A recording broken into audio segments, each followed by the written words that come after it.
Assalamualaikum warahmatullahi wabarakatuh. Hari ini kita akan mempelajari tentang pengelompokan obat secara umum gitu ya. Nanti PPT-nya ada sedikit banyak gitu. Saya harap kalian bisa memahami apa yang akan saya sampaikan nanti gitu ya. Oke. Apa sih obat itu sebenarnya gitu? Menurut Menkes RI nomor 193/Kap B 7/71, obat itu adalah suatu bahan atau paduan bahan-bahan yang dimaksudkan untuk digunakan dalam menetapkan diagnosis, kemudian mencegah penyakit, mengurangkan, menghilangkan, lalu menyembuhkan penyakit atau gejala penyakit, luka atau kelainan badaniah dan rohaniah pada manusia atau hewan, dan untuk memperelok atau memperindah badan atau sebagian badan manusia gitu ya. Nah, kemudian ada beberapa peran obat secara umum. Yang pertama yaitu menetapkan diagnosis, yang kedua mencegah penyakit, lalu menyembuhkan penyakit, memulihkan atau rehabilitasi, kemudian mengubah fungsi normal tubuh untuk tujuan tertentu, operasi gitu ya misalnya, kemudian meningkatkan kesehatan dan juga mengurangi rasa sakit.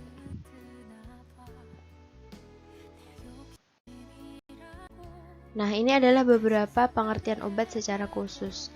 Yang pertama ada obat jadi, yaitu obat dalam keadaan murni atau campuran, bisa serbuk, bisa cairan, bisa salep, tablet, pil, ataupun supo, yang memiliki teknis sesuai dengan FI atau yang lain yang ditetapkan pemerintah. FI itu adalah suatu buku Farmakope Indonesia gitu, kalian bisa searching.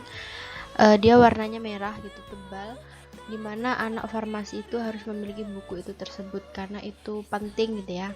Mungkin nanti kalian akan direkomendasikan Bu Eri atau mungkin wali kelas kalian gitu ya untuk membeli buku tersebut gitu. Kita lihat nanti apakah ada pembelian untuk buku tersebut dari sekolahan gitu ya. Yang kedua ada obat paten. Nah, obat jadi dengan nama dagang terdaftar atas nama si pembuat gitu ya, berarti sudah dipatenkan oleh pabriknya, yang dikuasakan dan dijual dalam bungkus asli pabrik yang memproduksinya. Ini contohnya misal Mevinal gitu ya, Mevinal misal dia dari pabrik apa. Nah, sebenarnya isi Mevinal ini ada asam mefenamat, tetapi pabrik tersebut sudah memiliki hak paten gitu ya untuk menjualnya atas nama Mevinal seperti itu. Nah, ada juga obat baru, obat yang berisi zat baik sebagai bagian yang berkhasiat ataupun yang tidak berkhasiat, misalnya ada lapisan, pengisi, pelarut, dan komponen lain yang belum dikenal sehingga tidak diketahui khasiat dan kegunaannya, biasanya untuk penemuan baru gitu ya. Kemudian ada obat asli, obat yang didapat langsung dari bahan-bahan alamiah Indonesia yang terolah secara sederhana atas dasar pengalaman dan digunakan dalam pengobatan tradisional. Kemudian ada obat esensial, yaitu biasanya dibutuhkan untuk pelayanan kesehatan masyarakat terbanyak dan tercantum di dalam DOE atau daftar obat esensial yang ditetapkan oleh Menkes. Kemudian ada obat tradisional juga, yaitu yang dari alam, entah itu dari hewan, tumbuhan, ataupun dari mineral, yang terolah secara sederhana atas pengalaman dan digunakan dalam pengobatan tradisional. Kemudian ada juga obat generik, yaitu obat dengan nama resmi yang telah ditetapkan dalam FI untuk berkhasiat yang dikandungnya gitu. Jadi nanti di FI kalian bisa lihat obat generik itu apa saja, kemudian pemberiannya, kelarutannya, dosis maksimum, dosis lazim, seperti itu nanti lengkap di buku FI. Oke, kita sebelum ke penggolongan obat itu ada kegunaan obat untuk manusia dan hewan gitu ya. Yang pertama itu dia bisa menetapkan diagnosis, misalnya cairan kontras. Ada juga untuk mencegah penyakit, misalnya vaksin yang kita pakai sekarang ini gitu ya. Kemudian ada mengurangi dan menghilangkan penyakit atau gejala penyakit, misalnya obat-obatan yang dipakai untuk terapi simptomatik. Kemudian yang keempat, menyembuhkan penyakit, misalnya antibiotik dan kemoterapi. Lalu yang kelima, memperelok atau memperindah badan atau bagian badan manusia, misalnya preparat-preparat kosmetik gitu ya, tentunya kalian yang cewek-cewek pakai apalagi cowok biasanya juga pakai, entah itu cuci muka, entah itu hand and body, atau mungkin sampo, itu adalah termasuk dalam kosmetik gitu ya, yang bisa digunakan untuk manusia maupun hewan. Kalau kalian punya kucing atau mungkin kalian punya kelinci atau apa, itu kan pasti ada sabunnya, ada parfumnya gitu ya. Nah, itu juga kosmetik, sehingga bisa disebut kegunaan kosmetik itu selain dari manusia juga bisa digunakan oleh hewan. Tuh. Kemudian kita lanjut ke penggolongan obat. Yang pertama itu ada menurut kegunaan obatnya. Itu bersifat terapeutik atau menyembuhkan, profilaksis itu untuk mencegah, dan juga diagnosis untuk mendiagnosa gitu ya. Kemudian ada yang menurut cara penggunaan obat, ada pemakaian dalam atau internum, misalnya dari oral, dan dia biasanya beretiket putih gitu ya. Kemudian ada pemakaian luar atau internum. Untuk pemakaian luar maksudnya eksternum gitu ya. Misalnya implan, injeksi, rektal, mukosa, kayak gitu. Nah, kita lanjut ke menurut cara kerjanya, penggolongan obat menurut cara kerjanya. Ada yang lokal. Lokal itu biasanya bekerja pada jaringan setempat seperti pemakaian topikal gitu. Jadi biasanya kayak suntikan kayak gitu ya. Kita misal sakit apa, ketika disuntik itu dia langsung mengobati bagian tubuh yang sakit. Beda dengan sistemik, kalau sistemik itu diminum gitu oral, seperti kita minum tablet, minum kapsul, itu kan lama ya efeknya. Nah, itu karena dia memiliki cara kerja yang sistemik atau di seluruh tubuh. Kemudian untuk penggolongan obat menurut sumber obatnya, ada yang dari tumbuhan, misalnya kina, minyak jarak. Kemudian ada hewan, misalnya ada peselanae, sera. Terus mineral, ada garam dapur, parafin, sintetis atau buatan gitu ya, misalnya vitamin C, camphor. Terus dari mikroba, fungi atau jamur, contohnya adalah antibiotik, contohnya ada penisilin, kemudian eritromisin, cefalosporin, seperti itu.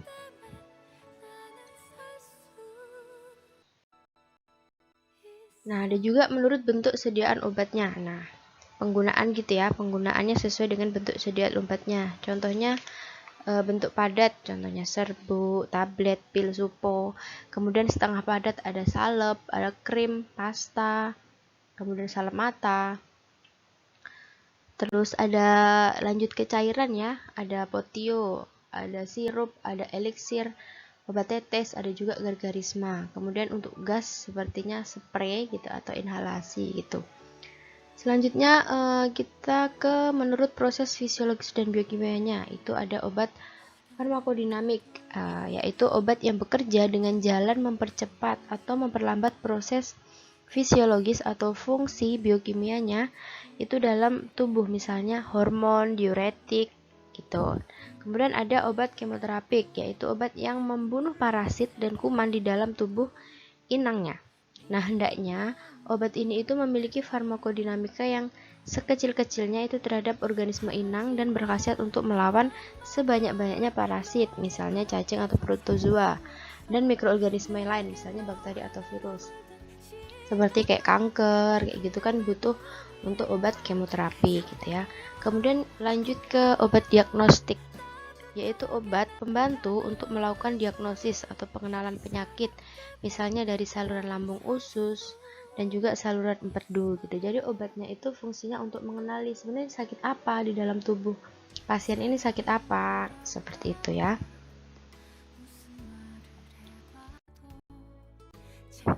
Nah, ini adalah penggolongan obat menurut undang-undang dan peraturan pemerintah. Kalian nanti harus bisa bedakan ini ya, karena ini sering kali keluar di maksudnya sering diperjualbelikan di apotik, klinik, toko obat, semuanya yang berhubungan dengan obat gitu ya. Nah, distribusi dan peresepan obat yang diatur oleh undang-undang dan PP gitu, ada obat bebas, ada juga obat bebas terbatas yang dia termasuk daftar W dahulu, terus sekarang ada daftar P. Kemudian ada obat keras atau daftar G, obat golongan narkotik atau obat bius, dia masuk ke daftar O. Kemudian ada obat golongan psikotropika.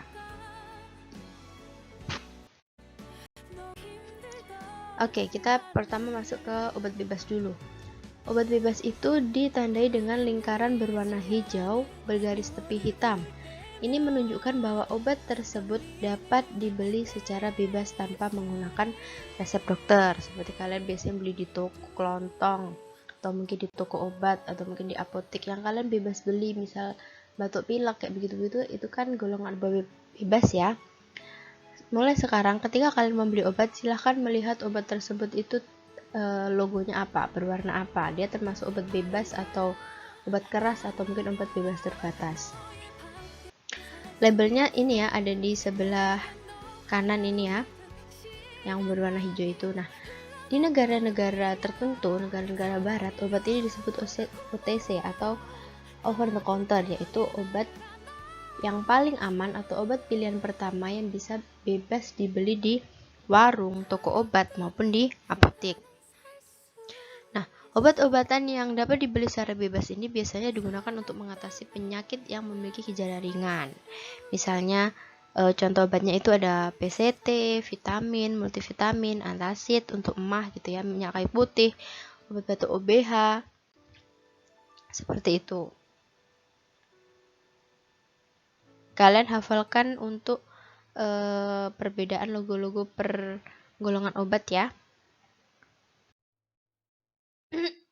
Selanjutnya kita lanjut ke obat bebas nih, obat bebas terbatas. Dia termasuk daftar W. Apa sih W? W itu adalah berasal dari bahasa Belanda ya, artinya waarschuwing, yang artinya adalah peringatan. Yang sekarang itu dia adalah daftar P. Nah, obatnya termasuk obat keras, namun dalam jumlah tertentu masih dapat dijual di apotek dan dapat dibeli tanpa resep dari dokter. Gitu. Obat bebas ini ditandai dengan lingkaran biru tua dengan garis tepi hitam pada wadah dan kemasannya. Nah, obat-obatan yang termasuk di dalam obat bebas itu, obat bebas terbatas itu biasanya obat-obat relatif yang beracun sebenarnya. Tetapi karena komposisinya obat bebas terbatas itu relatif toksik gitu ya, sehingga pada kemasannya itu nanti ada tercantumkan tanda peringatan, ada P1 sampai P6. Peringatan 1, awas obat keras, baca aturan pakainya, contohnya antimo, antihistamin kayak gitu. Kemudian P nomor 2, awas obat keras hanya untuk kumur, jangan ditelan, contohnya gargarisma gitu ya, atau listerin, nggak boleh untuk ditelan ya. Kemudian yang ketiga, awas obat keras hanya untuk bagian luar badan, contohnya tinktur jodi. Kemudian P nomor 4, tidak boleh dibakar, contohnya sigaret asma, biasanya untuk obat asma gitu ya, nggak boleh dibakar. Kemudian P nomor 5, tidak boleh ditelan, contohnya sulfanilamid steril. Ini biasanya untuk injeksi itu kan nggak boleh ditelan ya, dia harus disuntikkan. Kemudian ada obat keras, obat wasir tidak ditelan, contohnya adalah supo karena dia pemakaiannya di anus gitu ya. Nah, ini adalah tanda-tanda peringatan yang ada di obat bebas terbatas. Nanti obat tersebut akan diberi tanda peringatan berwarna hitam dengan ukuran panjang 5 cm dan lebar 2 cm dan diberi tulisan peringatan penggunaannya dengan huruf berwarna putih gitu ya. Nanti salah satu, misal obat apa gitu, terus dia lingkaran biru, nanti bawahnya pasti atau baliknya, balik kemasan itu dia pasti memiliki tanda peringatan, misal P nomor 2, obat awas obat keras hanya untuk kumur, jangan ditelan, seperti itu.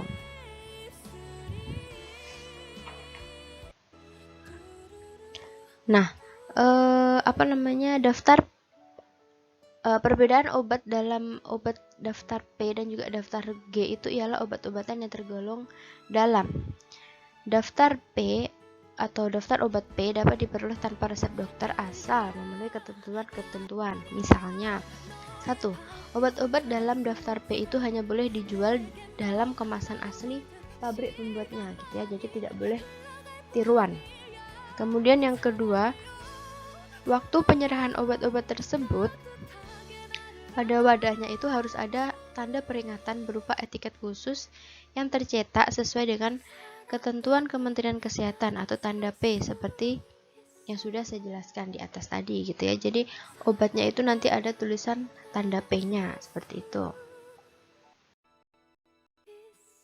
Oke, tadi yang obat bebas warna hijau, obat bebas terbatas warna biru gitu ya, dengan garis tepi hitam yang ada tanda peringatannya. Kemudian kita lanjut ke obat keras atau daftar G. Arti G-nya itu adalah gefährlich, yaitu berbahaya.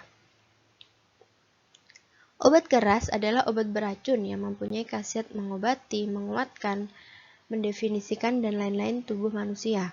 Nah, obat berada baik dalam substansi maupun tidak. Menurut Kemenkes, tanda khusus obat keras itu ditandai dengan lingkaran bulat berwarna merah, garis tepi berwarna hitam, dan huruf K berwarna hitam yang menyentuh garis tepi. Seperti ini tandanya ya. Jadi kalian nanti hafalkan untuk obat bebas tadi berwarna hijau yang dia bisa bebas dibeli di apotek tanpa resep dokter gitu ya. Yang obat bebas terbatas lingkaran biru, tepi hitam, bisa bebas beli di apotek tetapi dengan peringatan-peringatannya. Kemudian obat keras itu berwarna merah gitu ya, dengan garis tepi hitam dan ada huruf K yang menyentuh garis tepi yang berwarna hitam.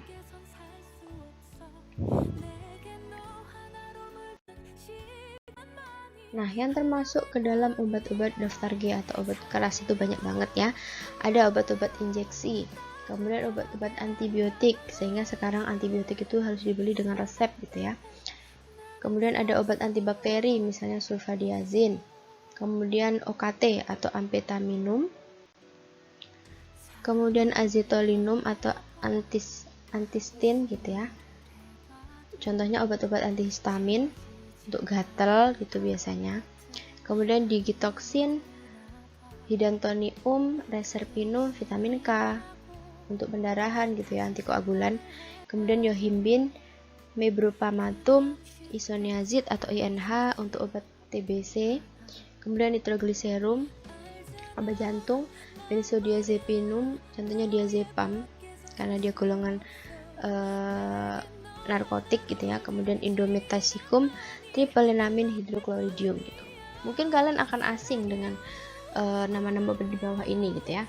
Mungkin kalian hanya tahunya mungkin amoxicillin kayak begitu-begitu, chloramphenicol kayak gitu. Tapi seiring berjalannya waktu gitu ya, nanti kalian akan memahami kok obat-obat ini tuh dia masuk ke dalam daftar apa, seperti itu. Yang penting kalian bisa memahami dan kalian tahu bedanya obat ini termasuk golongan obat apa gitu ya. Nah, kemudian kita lanjut ke OA atau obat wajib apotek gitu. Dia adalah obat keras tetapi dia bisa diserahkan tanpa resep dokter dan diserahkan oleh apoteker atau tenaga teknis kefarmasian lainnya gitu ya. Nah, menurut Kemenkes itu dikeluarkan dengan pertimbangan sebagai berikut. Yang pertama, untuk meningkatkan kemampuan masyarakat dalam menolong dirinya sendiri atau swamedikasi gitu ya, untuk mengatasi masalah kesehatan yang dirasa perlu ditunjang dengan sarana yang dapat meningkatkan pengobatan sendiri secara tepat atau biasa disebut dengan swamedikasi, yaitu yang aman dan juga rasional. Nah, meningkatkan peran apoteker di apotek dalam pelayanan KIE atau komunikasi, informasi, dan juga edukasi. Nah, ketika apoteker menyerahkan obat OWA gitu atau obat wajib apotek, apoteker atau tenaga teknis yang lainnya itu wajib untuk melakukan KIE seperti penggunaannya bagaimana cara mengkonsumsi obatnya, harus dihabiskan atau tidak. Hal-hal seperti itu penting karena dia merupakan obat keras sebenarnya gitu ya. Kemudian serta pelayanan obat kepada masyarakat itu perlu ditingkatkan dalam rangka peningkatan pengobatan diri sendiri, seperti itu. Oke, di sini adalah macam-macam dari OWA gitu ya, atau obat wajib apotek. Itu ada 3. Ada OWA 1 yang artinya dia pertama kali ditetapkan sebagai obat OWA. Contohnya obat kontrasepsi, linesterol gitu ya, terus obat saluran cerna, antacid, kemudian obat anti mual, metocloporamid, ada juga obat saluran cerna, obat saluran nafas, contohnya bromhexin, salbutamol untuk sesak gitu ya biasanya. Kemudian antihistamin, contohnya CTM yang bisa kalian beli, yang sebenarnya untuk obat gatal, tapi biasanya disalahgunakan untuk obat tidur gitu ya, biar cepat tidur. Kemudian ada OWA nomor 2, contohnya sukralfat, clindamycin, dexamethasone, bacitracin, dan juga diclofenac. Kemudian OWA nomor 3 ada ranitidin, alo, gintamisin, tetes mata, clonophenicol, tetes mata, tetes telinga, kemudian ada juga cetirizine gitu ya, banyak macamnya obat OA. Oke, kemudian kita lanjut ke narkotika atau obat bius. Dia adalah daftar O gitu ya, obat O. Dalam bidang kedokteran, obat-obat narkotik ini biasa digunakan sebagai anestesi atau sebagai obat bius dan juga analgetik atau obat penghilang rasa nyeri biasanya gitu, tapi harus dengan resep dokter ya tentunya. Nah, seperti halnya psiko, obat narkotika itu juga sangat ketat dalam hal pengawasan, mulai dari pembuatannya, pengemasannya, kemudian ada distribusi, kemudian ada sampai ke penggunaannya. Nah, narkotika itu adalah daftar O atau opium atau bisa disebut dengan opiat, itu hanya boleh diperjualbelikan di apotek atau di rumah sakit yang harus dengan resep dokter tentunya ya, dengan menunjukkan resep asli, dan resepnya itu tidak boleh dikopi. Jadi dalam resep itu nanti ada resep kopi resep gitu ya, ada juga yang resep asli. Nah, untuk narkotika ini dia harus memiliki resep asli ketika kalian membelinya, seperti itu. Nah, tiap bulan apotek itu juga wajib melaporkan pembelian dan juga penggunaannya kepada pemerintah gitu. Nah, narkotika itu diatur di dalam Undang-Undang Nomor 22 Tahun 1997, tetapi sudah diperbarui menjadi Undang-Undang Nomor 35 Tahun 2009 tentang narkotika, bahwa narkotika adalah zat atau obat yang berasal dari tanaman atau bukan, baik sintetis maupun semi-sintetis, yang dapat menyebabkan penurunan atau perubahan tingkat kesadaran, fungsi anestesi ataupun bius, hilangnya rasa, mengurangi sampai menghilangkan rasa nyeri, kemudian munculnya semangat atau euforia gitu. Makanya orang-orang yang mengkonsumsi narkotika, mereka itu tidak akan merasakan yang namanya capek, kemudian tidak pernah merasakan yang namanya sakit gitu. Di dalam dirinya cuma bahagia aja, semangat gitu ya.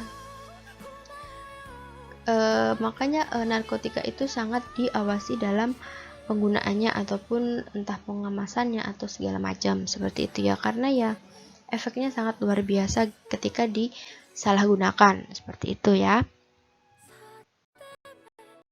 Nah, narkotika itu merupakan kelompok obat paling berbahaya karena dapat menimbulkan adiksi. Apa itu adiksi? Yaitu suatu ketagihan atau ketergantungan dan toleransi, sehingga obat ini hanya dapat diperoleh dengan resep dokter, dan juga apotek wajib melaporkan jumlah dan macamnya. Ketika kalian mengkonsumsi narkotika gitu, atau kalian salah mengkonsumsi narkotika tanpa resep dokter gitu, kalian nggak akan berhenti gitu. Mungkin bisa sama halnya dengan beda tipis dengan rokok gitu ya. Tapi kalau rokok, kalian masih bisa untuk berhenti. Misal dikurangi dan akhirnya berhenti. Tapi kalau narkotika itu susah karena memang dia sudah memiliki efek yang ketagihan, ketergantungan seperti itu. Jadi inginnya memakai terus seperti itu. Jadi jangan pernah kalian menggunakan narkoba gitu ya, atau narkotika. Nah, kemudian penandaannya itu adalah palang berwarna merah di dalam lingkaran garis tepi berwarna merah juga. Seperti ini tandanya ya, bukan palang merah remaja atau PMR, bukan. Seperti ini tandanya gitu ya. Silahkan dihafalkan tadi untuk obat bebas, bebas terbatas, narkotika. Obat keras dan juga narkotika seperti ini gitu ya. Kita lanjut ke penggolongan narkotika. Narkotika ini ada 3 golongan. Banyak sekali penggolongan narkotika ya. Golongan pertama yaitu narkotika yang hanya digunakan untuk kepentingan penelitian, pengembangan ilmu pengetahuan, teknologi, reagensia diagnostik, dan reagensia laboratorium, serta sangat dilarang diproduksi atau tidak digunakan untuk pengobatan dalam terapi gitu. Jadi tidak boleh digunakan untuk dikonsumsi, karena dia mempunyai potensinya itu sangat tinggi yang mengakibatkan ketergantungannya sangat tinggi sekali. Contohnya ada tanaman opium atau tanaman Paver somniferum gitu ya. Ada juga ganja atau cannabis sativa, heroin, dan juga kokain. Kalian pasti sering mendengar ini ya, narkotika jenis heroin, jenis kokain, jenis opium gitu yang sebenarnya tidak boleh digunakan. Kemudian ada juga golongan 2 yaitu narkotika yang berkhasiat pengobatan, digunakan sebagai pilihan terakhir dan dapat digunakan dalam terapi atau untuk tujuan pengembangan ilmu pengetahuan. Potensinya ini juga tinggi, yang dia mengakibatkan ketergantungan, tetapi dia bisa digunakan sebagai pengobatan ketika obat yang lain itu tidak berefek di dalam tubuh pasien tersebut. Contohnya ada morfin, petidin, metadon gitu ya. Ada juga fentanyl, ada juga alfa asetilmetadon gitu, banyak sekali. Kemudian ada golongan ketiga, yaitu narkotika yang berkhasiat sebagai memang pengobatan dan banyak digunakan untuk terapi atau tujuan ilmu pengetahuan. Potensinya itu ringan, yang potensi ringan untuk mengakibatkan ketergantungan gitu. Contohnya kodein gitu ya, etilmorfin, nikokodina, narkodina gitu. Kodein biasanya untuk obat batuk gitu ya, yang dia mungkin batuknya parah atau batuk akut yang nggak bisa untuk obat-obat batuk yang lain yang biasa gitu ya, sehingga dia harus menggunakan kodein tersebut. Seperti itu. Nah, kemudian ada juga ketentuan-ketentuan peresepan obat narkotika. Yang pertama, hanya didapat dengan resep dokter. Karena narkotika itu memiliki dosis maksimum gitu ya, dan harus di bawah pengawasan dokter seperti itu. Kemudian tidak boleh diulang. Jadi ketika kalian membeli narkotika itu resepnya pasti baru, kalian akan mendapatkan resep baru. Kemudian jika jumlahnya ampul itu berarti harus ditulis berapa ampul yang diperlukan. Misal contohnya di nomor 4 ini ya, resep HCl morfin ampul 10 mg X berarti 10, berarti yang dibutuhkan adanya 10 ampul, seperti itu ya. Kemudian ada narkotika yang tidak diberikan untuk terapi pada saat ini, contohnya kokaina, heroin, kanabis, karena bahayanya memang sudah terlalu besar gitu. Dari pengalaman-pengalaman yang lalu memang memiliki efek yang sangat besar gitu ya. Kemudian yang keenam, apotek wajib melaporkan ke kantor wilayah kesehatan tentang jumlahnya, macamnya, apa saja narkotik yang sudah mereka keluarkan. Seperti itu. Kemudian sisa obat setiap bulan itu harus dilaporkan. Ini obat narkotik ya khususnya.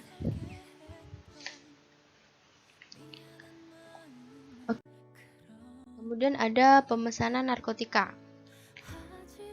Pemesanan ini biasanya menggunakan SP atau surat pesanan narkotika yang ditandai oleh APA atau apoteker pemilik apotek gitu ya. Kemudian pemesanan hanya dapat dilakukan di PT Kimia Farmasi karena dia adalah satu-satunya PBF narkotik yang legal di Indonesia gitu. Jadi kalian nggak bisa beli narkotik di yang lain kecuali di KF gitu ya. Kemudian SP narkotik itu ada 4 rangkap. 1 lembar surat pesanan asli, 2 lembar salinan surat pesanan yang diserahkan ke PBF, kemudian 1 lembar sebagai arsip apotik, seperti itu. Nah, 1 SP itu hanya digunakan untuk 1 jenis obat narkotika. Nanti ketika kalian PKL gitu ya, kalian akan menemukan SP seperti ini. Ini adalah surat pesan narkotika ya, contohnya silahkan kalian lihat. Nanti ada yang bertangan di bawah ini. Mungkin biasanya apotekernya ya, nama apoteker, jabatannya, alamat rumah, kemudian mengajukan pesan narkotik kepada PBF-nya, berarti ke Kimia Farmasi, alamatnya di mana. Kemudian narkotiknya itu apa, untuk keperluan apa gitu ya. Terus nanti tanda tangan seperti itu. Nah, ketika untuk SP di obat biasa gitu atau obat-obat seperti obat batuk, vitamin dan lain-lain, SP-nya itu kalau kalian tahu nota gitu ya, hampir penulisannya hampir seperti itu. Jadi SP biasa saja. Tapi kalau untuk SP narkotika dan SP psikotropika pasti tampilannya seperti ini.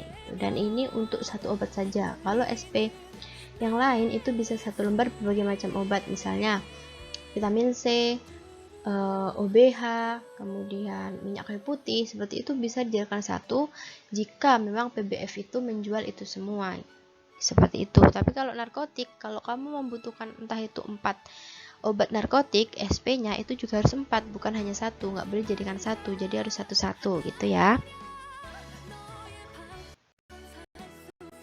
Nah, kemudian setelah kita pemesanan, kita akan melakukan penerimaan narkotika.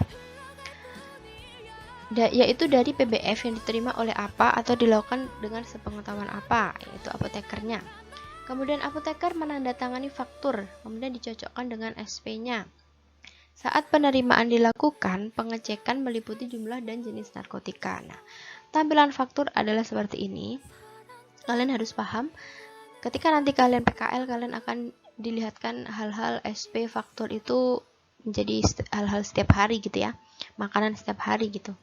Seperti ini ya, fakturnya ada nama PT-nya, kemudian alamatnya, nomor telepon, nomor NPWP gitu ya, kemudian pengantarnya, lalu nah ini kode barangnya, keterangannya kamu pesan narkotik apa, kuantiti atau jumlahnya berapa, harganya berapa, kemudian nanti kalau ada diskon berarti di diskon ada tulisan entah 5% atau 10%, kemudian jumlahnya berapa, terus lanjut ke subtotal dan totalnya, seperti itu ya. PPN 10% itu artinya nanti dapat potongan sebanyak 10%.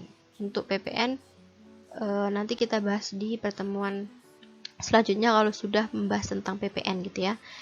Seperti ini, jadi nanti setelah apoteker itu tanda tangan di tulisan penerima ini ya, kemudian dia mengecek apakah jumlah dan juga jenis narkotikanya sama. Ketika sudah sama, maka fakturnya ini sudah bisa diterima untuk arsip apotek gitu ya, berarti pemesanan kita itu sudah benar, seperti itu. Nah, kemudian kita lanjut ke peredaran narkotika. Nah, peredaran narkotika meliputi setiap kegiatan atau serangkaian kegiatan penyaluran, penyerahan narkotika baik dalam rangka perdagangan, bukan perdagangan, maupun pemindah tanganan untuk kepentingan pelayanan kesehatan. Narkotika dalam bentuk obat jadi hanya dapat diedarkan setelah terdaftar pada BPOM ya. Jadi tidak mungkin obat narkotika itu dia beredar tanpa sepengetahuan BPOM. Jadi pasti ada BPOM-nya.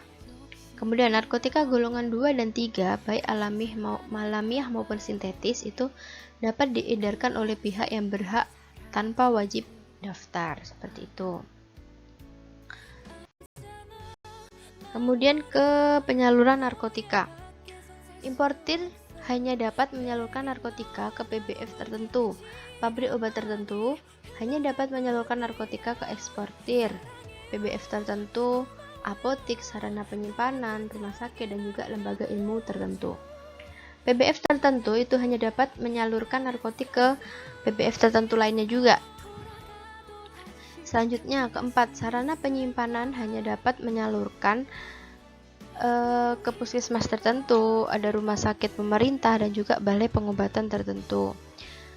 Narkotika golongan 1 itu hanya dapat disalurkan ke pabrik atau ke PBF tertentu.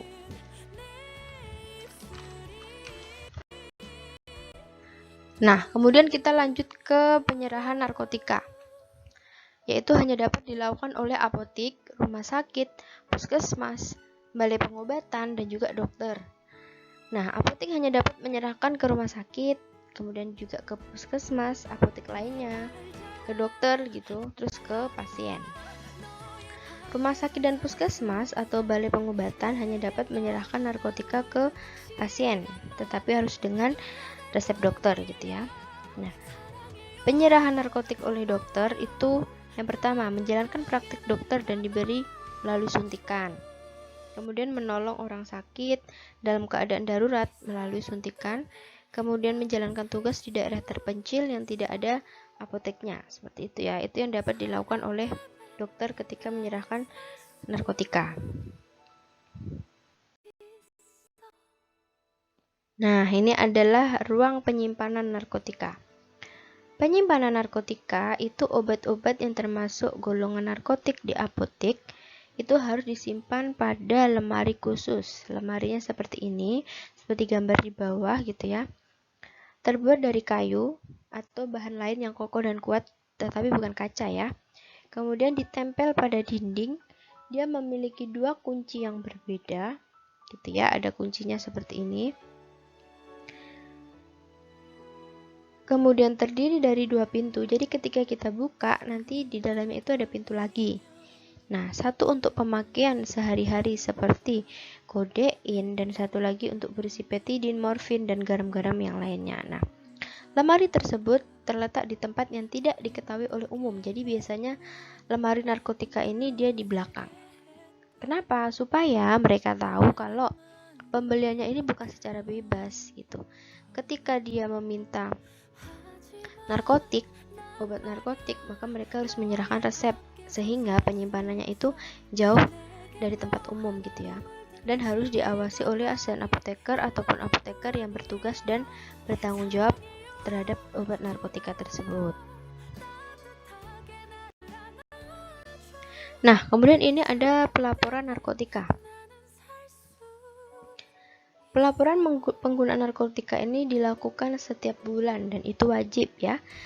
Laporan penggunaan obat narkotika dilakukan melalui online atau SIPNEP namanya. Silahkan nanti kalian cari gitu ya di Google www.sipnet.com gitu ya, atau www.sipnep gitu, atau kalian ketik aja SIPNEP nanti akan keluar. Kalian bisa baca tuh pelaporan narkotika itu seperti apa, bagian-bagian seperti apa, kalian bisa baca di situ ya. Kemudian asisten apoteker setiap bulannya menginput data penggunaan narkotik dan juga psikotropika melalui SIPNEP. Lalu setelah data telah terinput, data tersebut itu nanti akan diimport. Paling lama biasanya tanggal 10 pada bulan berikutnya, seperti itu. Kemudian laporan meliputi laporan pemakaian narkotik untuk bulan yang bersangkutan, misalnya ada nomor urut, nama bahan, kemudian satuan persediaan awalnya berapa. Nah, nanti password dan username-nya akan didapatkan setelah melakukan registrasi pada Dinkes setempat, seperti itu ya. Nah, ada juga pemusnahan narkotika. Apa pemusnahan narkotika itu? Ketika narkotika itu dia sudah kadaluarsa gitu ya, atau sudah tidak bisa digunakan lagi, maka harus dimusnahkan. Karena kalau tidak, maka akan disalahgunakan gitu ya. Prosedur pemusnahannya ada beberapa. Yang pertama, harus membuat dan menandatangani surat permohonan pemusnahan narkotika yang berisi jenis dan jumlah narkotika yang rusak atau tidak memenuhi syarat, seperti itu, atau mungkin ED juga bisa. Kemudian surat permohonan yang telah ditandatangani oleh APA itu nanti dikirim ke BPOM dulu, kemudian BPOM akan menetapkan waktu dan tempat pemusnahannya di mana gitu. Jadi nggak langsung dibakar gitu ya. Jadi ada tata urutnya. Kemudian nanti dibentuk panitia pemusnahan yang terdiri dari APA, asisten apoteker, petugas BPOM, kepala suku dinas, kota atau kabupaten setempat, seperti itu. Nah, bila pemusnahan narkotika itu telah dilaksanakan, dibuat berita acara pemusnahan yang berisi kapan, yaitu seperti hari, tanggal, bulan, tahunnya, dan tempat dilakukannya di mana. Kemudian nama dan jenis serta jumlah narkotikanya yang dimusnahkan itu apa. Lalu ada cara pemusnahannya, kemudian petugas yang melakukan pemusnahannya itu siapa saja. Kemudian ada nama dan tanda tangan apoteker pengelola apotek. Berita acara tersebut dibuat dengan tembusan dari Kepala Suku Dinkes, Kepala BPOM, dan juga arsip apotek, seperti itu ya.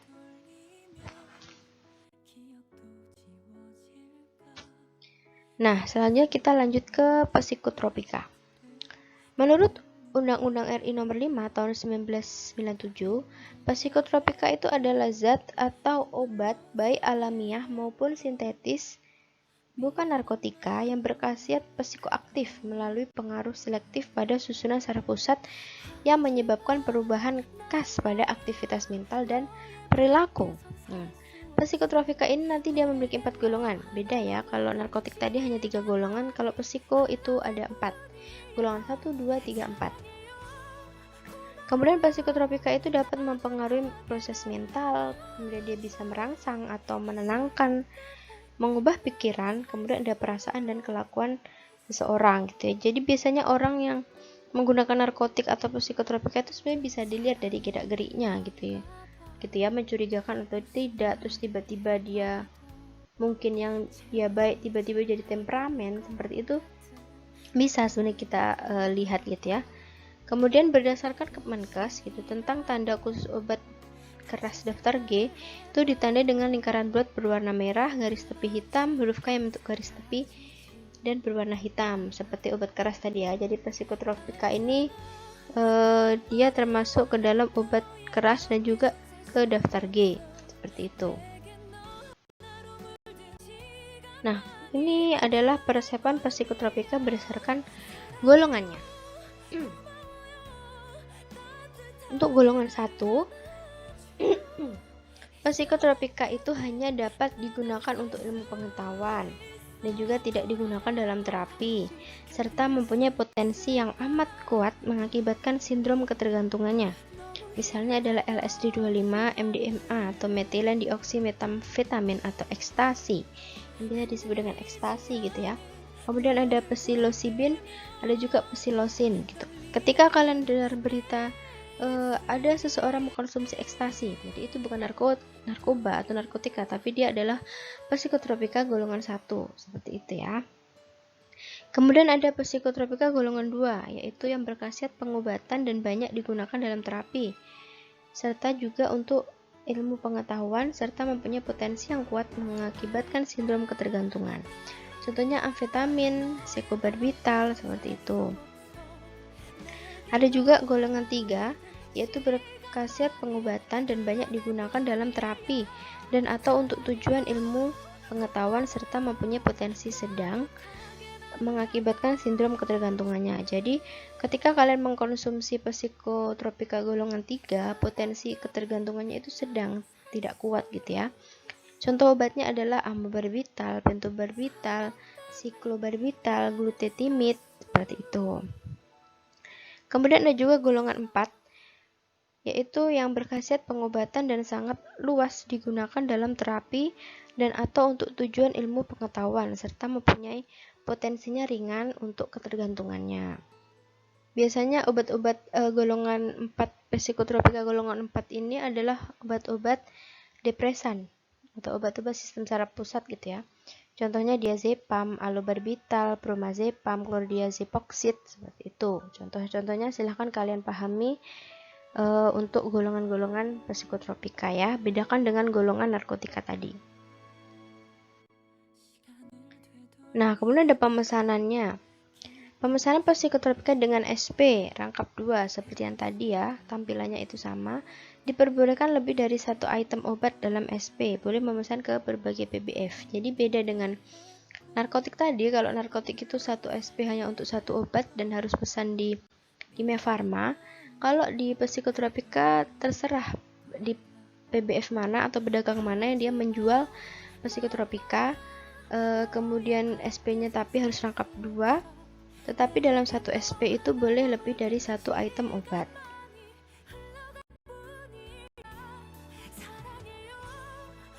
Kemudian untuk penerimaan yaitu penerimaan psikotropika ya. Penerimaan psikotropika dari PBF itu harus diterima oleh apa atau dilakukan dengan sepengetahuan apa gitu ya, atau apoteker pengelola apotik. Apoteker akan menandatangani faktur tersebut yang setelah sebelumnya dilakukan pencocokan dengan surat pesanan. Pada saat diterima, dilakukan pemeriksaan sama dengan narkotika tadi ya, meliputi jenis dan juga jumlah psikotropika yang dipesan gitu. Jadi supaya tidak salah gitu ya dalam pemesanan, terus yang datang obat apa supaya benar, maka harus dicek terlebih dahulu. Kemudian untuk penyimpanan psikotropika, yaitu di lemari yang terbuat dari kayu yang sama dengan narkotik tadi. Lemari itu harus mempunyai kunci yang dipegang oleh asisten apoteker sebagai penanggung jawab yang diberi kuasa oleh apotekernya.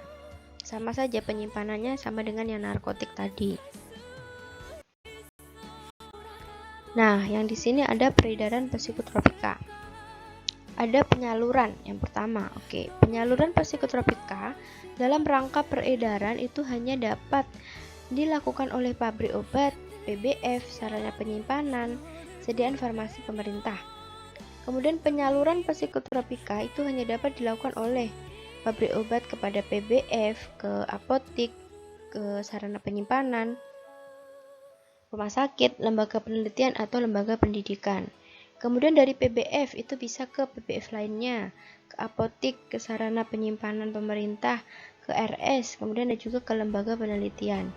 Nah, dari sarana penyimpanan dan informasi itu hanya bisa ke rumah sakit pemerintah, puskesmas, dan juga balai pengobatan pemerintah. Nah, untuk psikotropika golongan 1 itu hanya dapat disalurkan oleh pabrik obat dan juga PBF kepada lembaga penelitian dan atau lembaga pendidikan guna kepentingan untuk ilmu pengetahuan. Biasanya untuk penelitian seperti itu ya.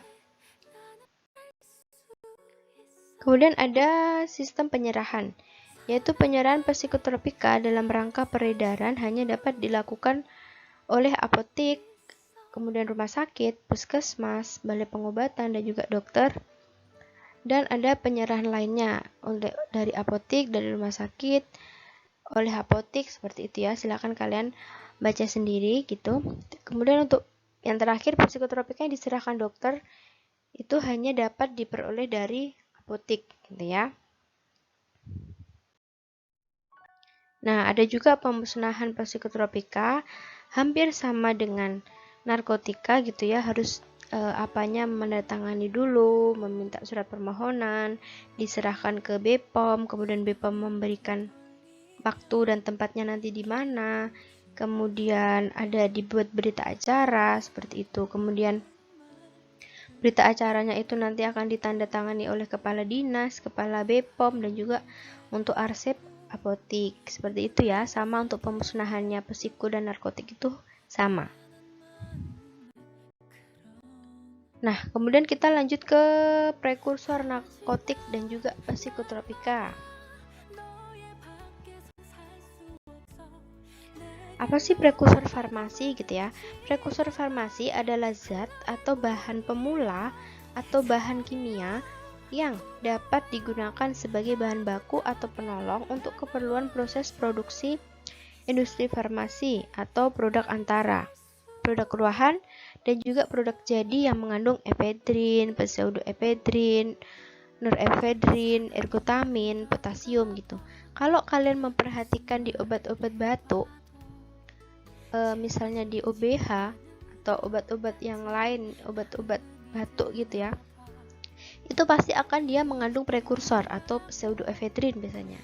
Obat-obat batuk, coba kalian kalau beli obat batuk kayak OBH, terus kayak Panadol, kayak seperti itu pasti ada pseudoefedrin yang sebenarnya dia prekursor obatnya gitu ya. Nah, prekursor itu dibagi menjadi dua kelompok, ada prekursor narkotik dan juga prekursor psikotropika. Kalau prekursor narkotik itu dia zat atau bahan pemula atau bahan kimia untuk pembuatan narkotik. Contohnya aseton, asam klorida, asam sulfat, seperti itu. Tapi kalau psikotropika ya bahan pemula atau zat atau bahan kimia yang digunakan untuk pembuatan psikotropika. Contohnya efedrin, pseudoefedrin, ergotamin gitu. Jadi sebenarnya ketika kalian batuk terus ada kandungan pseudoefedrinnya, kalian itu sebenarnya sudah mengkonsumsi psikotropika tapi dalam bentuk prekursornya seperti itu. Jadi aman-aman saja gitu ya digunakan karena dia bukan psikotropika tapi prekursornya seperti itu. Oke, di sini dulu untuk pengelompokan obat secara umum ya. Kita lanjut ke PowerPoint selanjutnya.